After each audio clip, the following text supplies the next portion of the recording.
அனைவருக்கும் வணக்கம். நான் உங்கள் சங்கர், ஆர்டிசியன் ஸ்டார்பேல் மற்றும் franchisee consultant maker. Okay, thank you. இப்போ வந்து பார்த்திங்கன்னா நம்மளுடைய அப்செல்லிங் ஸ்ட்ராட்டஜியில் இன்றைக்கி வந்து 5வது டாபிக் பார்க்க போகிறோம். இந்த 5வது டாப்பிக்கில் என்ன விஷயம் அப்படின்னு பார்த்தீங்கன்னா, ரொம்ப சூப்பரான டாபிக். இது எல்லாருமே இந்த டாபிக் இந்த ஸ்ட்ராட்டஜி வந்து எல்லாருமே பார்த்துருப்பீங்க, எல்லாருமே அனுபவிச்சிருப்பீங்க. அதுதான் இன்றைக்கி இந்த ஸ்ட்ராட்டஜியில் சொல்ல போகிறேன், அப்செல்லிங் ஸ்ட்ராட்டஜியில். இது எல்லாமே நம்ம என்னென்னா மேக்ஸிமம் இங்கே இந்த ஸ்ட்ராட்டஜி வந்து புதுசெல்லாம் கிடையாதுங்க. எல்லாமே நம்ம செஞ்சுருக்கோம், இல்லை நம்ம வந்து கேள்விப்பட்டிருக்கோம். நம்ம வந்து இதை செயல்படுத்தி இம்ப்ளிமெண்ட் பண்ணால் கண்டிப்பாக நமக்கு ஒரு நல்ல ரிசல்ட் கிடைக்கும். முதல்ல செயல்படுத்துறது தான் நமக்கு ப்ராப்ளமாக இருக்குது. ஓகேவா? அப்போ செயல்படுத்துனீங்கன்னா உங்களுக்கு நல்ல ரிசல்ட் கிடைக்கும். திரும்ப சொல்கிறேன், நம்ம வந்து வீடியோ பார்க்குறதோட நிப்பாட்டாமல் நம்ம வந்து நம்மளுடைய செயல்களில் இதை கொண்டு வருவோம். இம்ப்ளிமெண்டேஷன் பண்ணும்போது நிச்சயமாக நல்ல ரிசல்ட் கிடைக்கும். அதே மாதிரி ஒரு சில லீடர்ஸ் வந்து இப்போ வீடியோ ஸ்டார்ட் பண்ண ஆரம்பிச்சிட்டாங்க. யூடியூப் எல்லாம் சேனல்லாம் ஆரம்பித்து வீடியோலாம் ஸ்டார்ட் பண்ணி போயிட்டுருக்காங்க. சூப்பர், ரொம்ப சந்தோஷமாக இருக்குது. கண்டினியூவாக இதை வந்து கன்சிஸ்டன்சியாக செய்கிறதுக்கு என்னுடைய வாழ்த்துக்களை தெரிவிச்சுக்கிறேன். ஓகே, இப்போ இன்றைக்கி இந்த ஸ்ட்ராட்டஜியில் பார்த்தீங்கன்னா என்ன பார்க்க போகிறோன்னா, first number 1 starting low and moving அப் அப்படின்றது. அதாவது இப்போ மளிகை கடைக்கு போனீங்கன்னா, நீங்கள் மளிகை கடையில் போனீங்கன்னா தெரியும். இப்போ ஒரு மளிகை கடையில் போகிறீங்க, அந்த மளிகை கடையில் பார்த்தீங்கன்னா 1 கிலோ சர்க்கரை வாங்குறீங்க.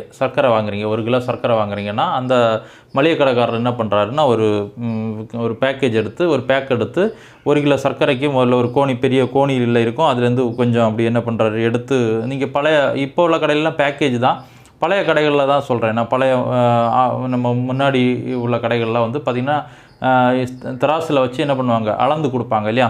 அப்போ 1 கிலோ பேக்கேஜ் 1 கிலோ சர்க்கரை கேட்கும்போது அந்த கோணிலேருந்து என்ன பண்ணுவாங்க, எடுத்து அந்த பேக்கெட்டில் உள்ளே போட்டு என்ன பண்ணுவாங்க, நமக்கு வந்து திராசில் வைப்பாங்க. திராசில் வைக்கும்போது பார்த்திங்கன்னா 1 கிலோவுக்கு ஒரு 1 கிலோ 100 கிராம் எக்ஸ்ட்ரா இருக்குது அப்படின்னா, அந்த 100 கிராமை அவர் அதிலிருந்து என்ன பண்ணுவார், எடுப்பார் இல்லையா? அதுலேருந்து 100 கிராமை எடுத்து அந்த கோணியில் போடுவார். இது ஒரு கடையில் நடக்குது. ஓகே, இன்னொரு கடைக்கு போகிறீங்க, இன்னொரு கடை மளிகை கடையில் அதே போல் 1 கிலோ பேக்கேஜ் 1 கிலோ கேட்குறீங்க. அவரும் என்ன பண்ணுறாருன்னா, இதே மாதிரி ஒரு பேக் எடுத்து கோணியில், ஒரு பெரிய கோணியில் இருக்குது, சர்க்கரை இருக்குது, அதுலேருந்து எடுத்து இதில் போட்டு திராசில் எடுத்து வைக்கும்போது 1 கிலோ நீங்கள் கேட்டீங்க, ஆனால் 750 கிராம் தான் இருக்குது. அப்போ மீதி 250 கிராமுக்கு அவர் என்ன பண்ணுறாரு, திரும்ப அதுலேருந்து எடுத்து இதில் என்ன பண்ணுறாரு, ஆட் பண்ணுறாரு. இதில் நீங்கள் ஒரு விஷயம் ரொம்ப புரிஞ்சுக்கணும், ரொம்ப இம்பார்ட்டன்ஸான விஷயம். எந்த ஒரு நபருக்குமே நம்ம வந்து எப்போவுமே நம்ம வாங்குகிற பொருள், நீங்கள் யோசிச்சு பாருங்கள், நீங்கள் சர்க்கரை வாங்குறது மட்டும் இல்லை, எக்ஸாம்பிள் நீங்கள் ஒரு காய்கறி கடைக்கு போனால் கூட உங்கள்கிட்ட ஒரு திராசில் வந்து ஒரு கொஞ்சம் பொருளை, அதாவது ஒரு வெண்டைக்காவோ இல்லை ஏதோ ஒன்று திராசில் எடுத்து வச்சுட்டு அதிலிருந்து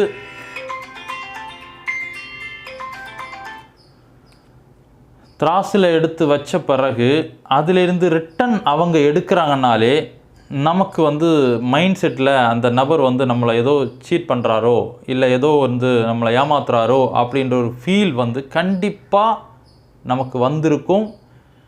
நிச்சயமாக நம்ம இதை அனுபவப்பட்டிருப்போம். மொத்தமாக ஒரு கூடையில் எடுத்து திராசில் வச்சுட்டு அதிலிருந்து அது கூடையில் எடுத்து திராசில் வச்ச உடனே, நம்ம கேட்ட பொருளை எடுத்து வச்ச உடனே அது என்னுடைய பொருள். இப்போ நான் லாஸ்ட் வீடியோவில் சொன்ன மாதிரி அதனுடைய ஓனர்ஷிப்பு நம்மளாயிடும். என்னுடைய பொருளில் இருந்து அவர் ரிட்டன் திரும்ப, ஆனால் அவர் எடுக்கிறது கரெக்டு தான், ஆனால் நம்ம மனசுக்குள்ளே அது என்ன ஆகிடுதுன்னா, நம்மக்கிட்டேருந்து ரிட்டன் எடுக்கிற மாதிரி ஒரு ஃபீல். அப்போ இது ஏதோ ஒன்று நம்மளை இது ஏமாத்துகிற ஒரு ஃபீல். அதாவது அவர் ஏதோ தப்பான ஒரு விஷயம், இட விஷயம், அது ஏதோ ஒன்று தப்பாக இருக்குமோன்ற ஒரு ஃபீல் வந்து நமக்கு உருவாகும். இது நீங்கள் எத்தனை பேர் உணர்ந்திருக்கேன்னு தெரியாது, எனக்கு கண்டிப்பாக இது நடந்திருக்கும். அதே 2வது நான் சொன்ன அந்த இடத்துல பாருங்கள், கொஞ்சம் எடுத்து திராசில் வச்சுட்டு நீங்கள் எடுத்து அது ஃபில் ஆகிறதுக்கு ஆட் பண்ண உங்களுக்கு சந்தோஷமாக இருக்கும். ஆஹா, அப்போது எப்போவுமே உங்களுக்கு ஆட் பண்ண தான் சந்தோஷம். அதிலிருந்து அங்கேருந்து எடுக்கிற நம்மக்கிட்டேருந்து எடுத்துகிட்டு போகிறது வந்து யாருக்குமே என்ன அது ஒரு சாட்டிஸ்ஃபைடாக இருக்காது. அப்செல்லிங்கில் வந்து ரொம்ப இம்பார்ட்டன்ஸான நீங்கள் புரிஞ்சுக்க வேண்டிய இந்த ஸ்ட்ராட்டஜியில் நம்ம அவங்கள்ட்டேருந்து எடுக்கிறது மாதிரியான ஒரு சூழ்நிலை உருவாச்சுன்னா கண்டிப்பாக கஸ்டமருக்கு அது அவங்களால ஏற்றுக்க முடியாது. அந்த ஸ்ட்ராட்டஜியை பயன்படுத்தி நீங்கள் ஈஸியாக அவங்கள என்ன பண்ணலாம், க்ளோசிங் பண்ண முடியும். அப்போது ஸ்ட்ராட்டஜியை பொறுத்த வரைக்கும் நீங்கள் புரிஞ்சிக்க வேண்டியது கஸ்டமர் எப்போவுமே கஸ்டமருடைய மைண்ட் செட்டை பொறுத்த வரைக்கும் சைக்காலஜியாக கஸ்டமருக்கு ஒரு பொருள் விஷயத்தை கொடுத்தீங்கன்னா அதுலேருந்து ரிட்டன் நீங்கள் எடுக்கிறதுக்கு யோசிக்கக்கூடாது. ரிட்டன் எடுக்கிற மாதிரி இருந்துச்சுன்னா கஸ்டமருக்குடைய மைண்ட் செட்டில் அந்த ஃபீல் உருவாயிடும். அந்த இடத்துல நீங்கள் ஈஸியாக அப்செல்லிங்கில் இந்த மாதிரியான ஒரு சூழ்நிலை உருவாக்கி ஈஸியாக உங்களால் என்ன பண்ண முடியும், க்ளோசிங் பண்ண முடியும். அதுதான் சொல்கிறது லோ அண்ட் மூவிங். அப்போ எதுவும் லோவாக வச்சுட்டு நீங்கள் என்ன பண்ணணும், லோவாக ஒரு ப்ராடக்ட்டை வச்சிங்கன்னா அதுக்கு மேலே ஆட் பண்ணுறது தான் முயற்சி பண்ணணுமே தவிர வச்ச பொருளை திரும்ப எடுக்கிற மாதிரி என்ன பண்ணக்கூடாது, நீங்கள் முடிவு பண்ணக்கூடாது. நல்லா கரெக்டாக இந்த ஸ்ட்ராட்டஜி நீங்கள் யூஸ் பண்ணி பாருங்கள், நல்ல ரிசல்ட் கிடைக்கும். அதுக்கு அடுத்தது பார்த்திங்கன்னா இந்த சாம்பிள் பேக் கொடுக்குறது, சின்ன சின்ன ப்ராடக்ட்டில் ஒரு சாம்பிள் கொடுத்து யூஸ் பண்ண வச்சு அப்படி நீங்கள் கூட என்ன பண்ணலாம், நீங்கள் வந்து ஸ்ட்ராட்டஜியை வந்து நீங்கள் பில்டு பண்ணலாம், அப்செல்லிங் ஸ்ட்ராட்டஜியை கொடுக்கலாம். அதே மாதிரி SBRன்னு சொல்கிறது ஸ்மால் பிஸ்னஸ் ரிலேஷன், சின்ன சின்ன ப்ராடக்டை எக்ஸாம்பிள் கொடுத்து அதனுடைய ரிலேஷன்ஷிப்பை பில்டு பண்ணி அவங்கள்ட்ட லாங் டைம் ஒரு ப்ராஜெக்ட்டுக்காக லாங் டைம் ஒரு ரிலேஷன்ஷிப்பை பில்டு பண்ணுறதுக்காக நீங்கள் இந்த அப்செல்லிங் மெத்தடை நீங்கள் பயன்படுத்திக்கலாம். இப்படி ஒரு 3 ஸ்டேஜ் மூலமாக நீங்கள் அவங்கள்ட்ட என்ன பண்ணலாம், அதாவது லோவான விஷயத்தை லோவாக கொடுத்து அதுக்கு மேலே ஆட் பண்ணுறது மாதிரி நீங்கள் ஒரு ஸ்ட்ராட்டஜி பயன்படுத்தலாம் அப்செல்லிங்க்கு. இல்லைனா சாம்பிள் பேக் கொடுத்துட்டு நீங்கள் யூஸ் பண்ண வைக்கலாம், அப்செல்லிங் பண்ண வைக்கலாம். இல்லைனா ஸ்மால் பிஸ்னஸ் ரிலேஷன்ஷிப்பை பில்டு பண்ணி அது மூலமாக லாங் டைம் பிஸ்னஸ் க்ரோத்துக்கு நீங்கள் பயன்படுத்திக்கலாம். Okay, thank you. அப்புறம் நெக்ஸ்ட்டு அடுத்த வீடியோ, கடைசி வீடியோ 6வது வீடியோ. நம்ம 6வது வீடியோவில் அப்செல்லிங்கை ஒரு சூப்பரான ஒரு பவர்ஃபுல் ஒரு ஆப்பர்ச்சுனிட்டி சார்ட் மூலமாக நம்ம என்ன பண்ண போகிறோம், பார்க்க போகிறோம். ஓகே, அப்போ அடுத்த வீடியோவில் உங்களை மீட் பண்ணுறேன். Congratulations all leaders. தேங்க்யூ.